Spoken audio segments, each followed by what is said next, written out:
उमेदवारीचा अर्ज भरताना उत्पन्नाचा स्रोत दिला आहे, पण तपशील दिला नाही, अशी हरकत घेतली गेली आहे. त्याचा आम्ही विरोध केला. हा विषय निवडणूक निर्णय अधिकाऱ्यांच्या कार्यक्षेत्रातला नाही.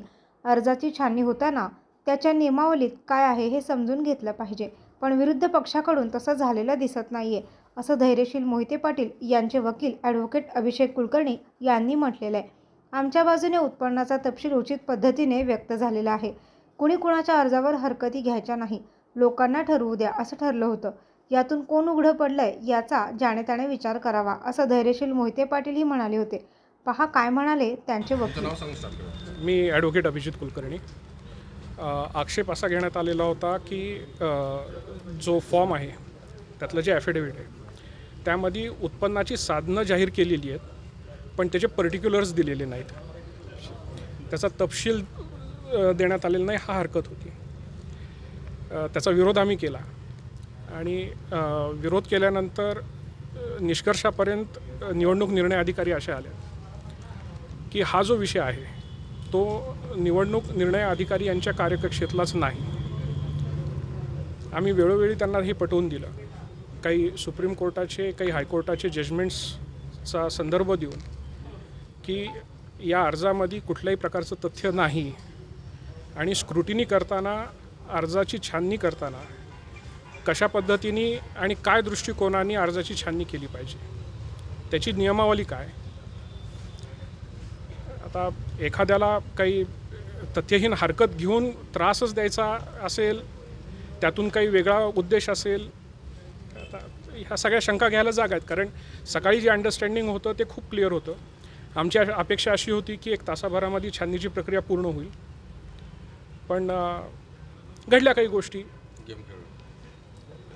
आम्हाला शंका आहे कुठेतरी हरकती घेण्यात आल्या की घ्यायच्या म्हणून म्हणणार नाही, मुद्दाम घेतले नक्की. मुद्दाम घेतल्या. सकाळी मला असं सांगण्यात आलं होतं. लॉ पॉईंट सांगतो की जे काही जाहीर केलेलं आहे, जे काही भाजपच्या उमेदवारांनी जाहीर केलेलं आहे त्याच पद्धतीने राष्ट्रवादीच्या उमेदवारांनी पण जाहीर केलेलं आहे. तो उत्पन्नाचा स्रोत, तो तपशील तेवढ्याच शब्दांमध्ये व्यक्त झालेला आहे. एकाचा मंजूर झाला, एकाचा हरकतीला आला आणि तो मंजूर झाल्यानंतर हरकतीला आला. त्यामुळे शंका घ्यायला जागा आहे.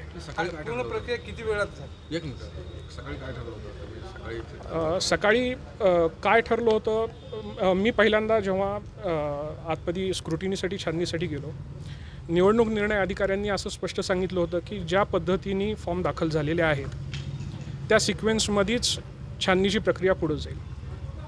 नैसर्गिकरित्या ज्यांनी आधी फॉर्म फाईल केलेले होते त्यांची नावं आधी आली. त्यामध्ये जेव्हा भाजपचे उमेदवार रणजितसिंह नाईक निंबाळकरांचं नाव पुकारलं गेलं तेव्हा मी त्या अर्जाचं इन्स्पेक्शन घेण्यासाठी म्हणून विनंती केलेली होती. माझं अर्जाचं इन्स्पेक्शन चालू असताना माझ्या पाठीमागं बसलेल्या लोकांमध्ये काय घडामोडी झाल्या ह्याच्याबद्दल मी सांगू शकत नाही, पण सर्वसाधारण चर्चा कानावर माझी अशी आली की कोणीच कोणाच्या अर्जाला हरकत घ्यायची नाही आणि सगळ्यांनी खेळीमेळीच्या वातावरणात जे काही असेल ते लोकांना ठरवू द्यायचं आणि काय असेल ते इलेक्शनला सामोरं जायचं. जेव्हा असं सगळ्यांमध्ये एकमत असतं, सामंजस्य असतं, तेव्हा सगळ्यांसाठीच ती प्रक्रिया सोपी होणं अपेक्षित आहे. त्यानुसार दिलेल्या शब्दानुसार आम्ही कोणाच्याही उमेदवारीवर हरकत घेतली नाही. हरकत घेता येत होती का, त्यात तथ्य होतं का, मगाशी जसं सांगण्यात आलं तसं तो शोध पत्रकारांनी सगळ्यांनी ॲफिडेविट काढून बघावं. पण तो अर्ज मंजूर झाला भाजपच्या उमेदवाराचा. मला जो सिक्वेन्स आठवतो त्याच्यानुसार भाजपचे उमेदवार खोलीतून बाहेर पडले. नंतर जेव्हा धैर्यशील मोहिते पाटलांचा अर्ज पुकारला गेला त्यानंतरच पुकारला गेला, कारण दोन्ही अर्ज एकाच दिवशी दाखल झालेले होते. त्या अर्जाला हरकत आली. आम्ही वेळ मागितला आणि आत्ता 4 वाजता हिअरिंग सुरू झाली आणि शेवटी आम्हाला त्यात यश आलं. पण मग कायद्यामध्ये अशी तरतूद नाही आहे की समजा एकदा त्यांचा अर्ज वैध ठरला तर तुम्हाला पुन्हा ऑब्जेक्शन घेता येत नाही का? आम्ही आमचं एक ऑब्जेक्शन रेकॉर्डवर ठेवलेलं आहे. आता त्याचे कायदेशीर परिणाम भविष्यात काय परिस्थिती पुढे जाते म्हणजे तो ऑप्शन आम्ही ओपन ठेवलेला आहे. एक हातचा राखून ठेवले आहे. हरकतदाराचं नाव काय माहिती? याच्यामध्ये प्रशासन कुठेतरी सत्तेचा दबाव वगैरे आहे असं आपल्याला म्हणायचं. नाही, शेवटी प्रशासनाचं काम काय असतं?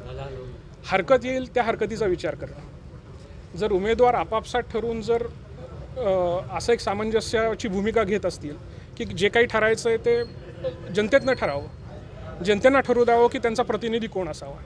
हे अशा कायदेशीर झटापटीमध्ये पडण्यापेक्षा आपण सगळे जनतेत जाऊ आणि जनतेनं तो निकाल घेऊ द्या.